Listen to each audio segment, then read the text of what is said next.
میرے لیے ایک انتہائی خوشی کا موقع ہے کہ جڑواں شہر اسلام آباد اور راولپنڈی کے ہمارے بھائیوں اور بہنوں کے لیے، بزرگوں کے لیے آج ایک اور عوامی سفری سہولت سے فیض یاب ہونے والے ہیں۔ اسلام آباد میں گرین لائن اور blue line metro bus service کا افتتاح وزیر اعظم شہباز شریف نے افتتاح کیا۔ تقریب سے خطاب میں کہا کہ اسلام آباد اور راولپنڈی کی عوام ایک اور سفری سہولت سے فیض یاب ہوں گے۔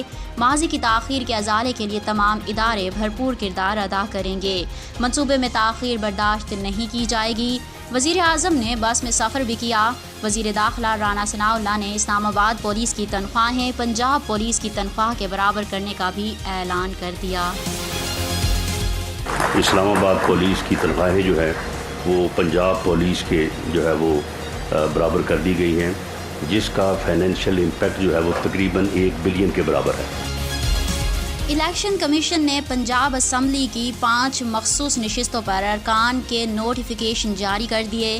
تمام ارکان کا تعلق تحریک انصاف سے ہے۔ اسپیکر پنجاب اسمبلی کا اجلاس آج طلب کر لیا، پھر اس میں 5 نو منتخب ارکان حلف اٹھائیں گے۔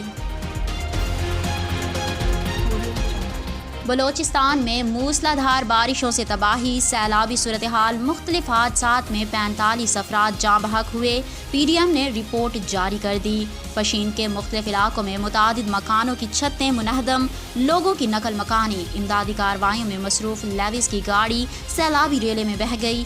خضدار میں موسلا دھار بارشوں کا پانی گھروں میں داخل ہو گیا۔ کوہلو میں موسلا دھار بارشوں سے سناری کے مقام پر سیلابی ریلے سے پل بہہ گیا۔